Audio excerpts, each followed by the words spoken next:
Ei, gente, vocês estão bem? Espero que sim. Eu sou a Bruna Rodrigues, sou professora de História aqui no Me Explica Essa História. Se você está chegando agora, seja muito bem-vindo ao meu canal. Já aproveita, faça a sua inscrição, ativa o sininho. E se você já me conhece, já acompanha meu trabalho, se eu já consegui te ajudar de alguma forma, já deixa o like no início do vídeo para você não esquecer. E venham todos comigo para um vídeo muito importante, União Ibérica. Vamos lá?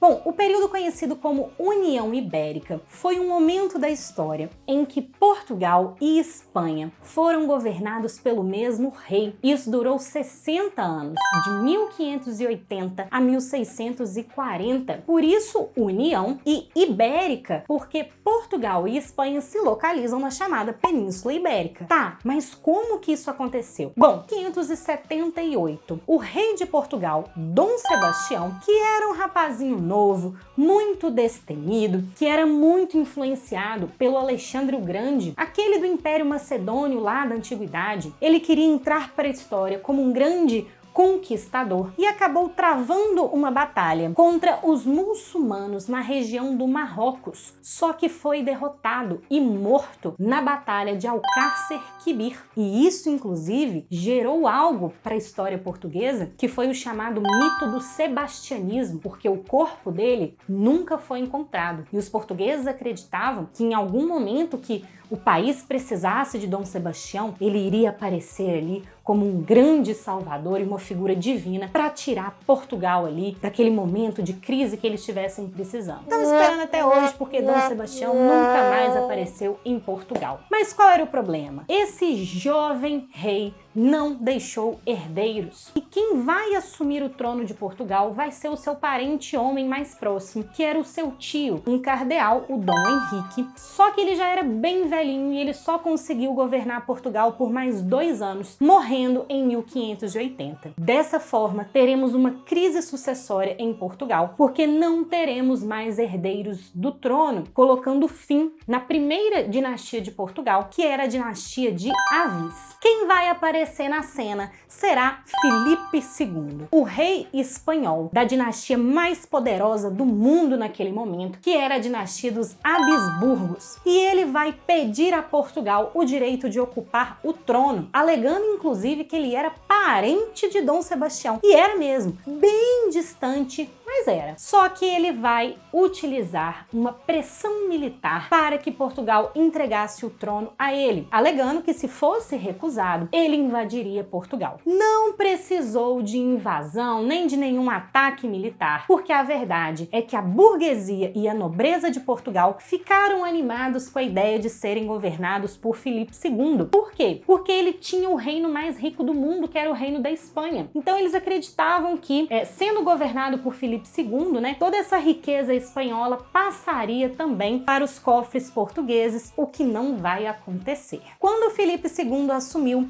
em 1580, ele fez o chamado Juramento de Tomar, em que ele garantiu a Portugal autonomia, ou seja, ele não alteraria nenhuma das leis de Portugal e não tiraria nenhuma autonomia de Portugal, desde que os portugueses pagassem ali impostos aos cofres espanhóis, já que estavam sob o governo de Espanha. E essa União Ibérica vai acabar gerando muitas consequências. Por quê? Filipe II governava Espanha e as colônias espanholas, como já governava, mas após a União Ibérica passou a governar também Portugal e todas as suas colônias, sendo o grande dominador de boa parte do mundo, inclusive de nós, Brasil. Passamos a ser governados também por Filipe II. E quais serão as consequências desse governo para a nossa história? A primeira delas é que aquele tratado chamado Tratado de Tordesilhas vai perder o sentido agora. Para quem não lembra, era um tratado que dividia o mundo entre Portugal e Espanha. Mas Portugal e Espanha estão sob o mesmo rei, sob a mesma coroa. Não fazia sentido mais. Quem vai se aproveitar disso somos nós. A gente vai começar começar a explorar o interior do Brasil, que até então a gente não podia explorar porque existia o limite do Tratado de Tordesilhas. E qual vai ser o principal interesse de explorar o interior do nosso território? Buscar ouro e prata. Até então, os portugueses já estavam há 80 anos aqui e não tinham encontrado nenhum metal precioso. Então, uma vez que eles ocupavam o litoral e não tinham achado metais preciosos, eles vão tentar essa estratégia de procurar no interior. E uma figura responsável por isso será o bandeirante. Então, teremos aí o início do bandeirantismo no Brasil, que serão homens contratados para, primeiro, aprisionar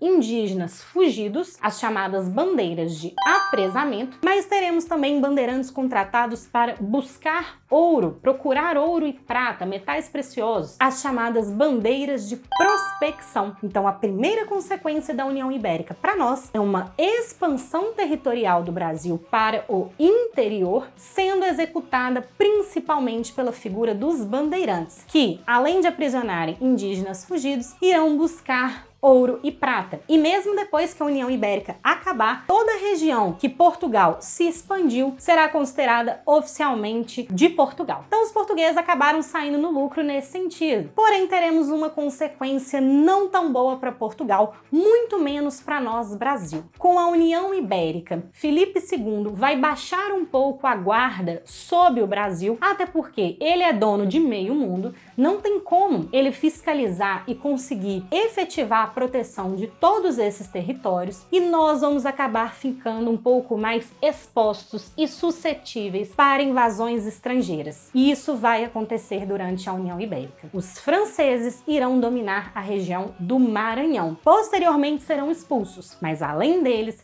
teremos a invasão dos holandeses no Brasil. Essa invasão acabou gerando um impacto muito grande para a nossa história, porque num primeiro momento não vamos conseguir expulsar os holandeses, que tomaram a nossa capitania mais rica, a região do Brasil que era a maior produtora de açúcar e a mais importante, que era a região de Pernambuco, e vão inclusive governar o Brasil, vão instaurar um governo holandês no Brasil, que teremos todos os detalhes desse governo em outro vídeo aqui no canal, mas isso vai ser algo que então trará uma consequência muito importante para a nossa história. Então, as invasões estrangeiras, principalmente a francesa e as holandesas, serão aí consequências desta União Ibérica. Quando a gente chegar no ano de 1640, Portugal já estava sendo governado por Filipe IV. Então a União Ibérica passou pelos governos de Filipe II, Filipe III e Filipe IV. E esse último aumentou absurdamente os impostos sobre Portugal. E aí, quando Portugal jogou na balança, viu que não estava valendo muito a pena essa União Ibérica não, porque eles acharam que ia ter acesso às riquezas dos espanhóis. Isso não aconteceu. Estavam pagando impostos cada vez mais altos e ainda estavam sofrendo invasões na sua colônia, que no nosso caso, Brasil, éramos a colônia mais importante de Portugal. Ou seja, eles reivindicaram a sua independência em 1640, colocando fim na União Ibérica. Os espanhóis não vão aceitar isso e isso vai acabar se estendendo por mais alguns anos pela via militar. Então, guerras travadas entre o exército português e o exército espanhol só vão cessar em 1688. Vai demorar aí 28 anos. Mas a partir de 1641, Portugal já coloca no trono uma nova dinastia, que foi a dinastia que mais governou Portugal, que é a dinastia dos Bragança, aquela de Dom João, de Dom Pedro I, Dom Pedro II. E essa dinastia, então, vai chegar ao poder, após o fim da União Ibérica em 1640, eles assumem em 1641, ficando em Portugal até 1910, quando houve a proclamação da Primeira República em Portugal. E aí, teremos então uma nova dinastia comandando a história de Portugal. Dinastia essa que terá muita relação com a nossa história, mas que isso é matéria para um próximo vídeo. Se você gostou dessa aula e entendeu tudo sobre a chamada União Ibérica, não esquece de deixar o seu like. Se ainda não foi inscrito, por favor, inscreva-se no canal, ativa o sininho para você não perder nada que eu fizer por aqui e deixa aqui nos comentários tudo que você achou dessa aula e as suas contribuições, e eu te espero, é claro, para a nossa próxima aula. Um beijo e até lá!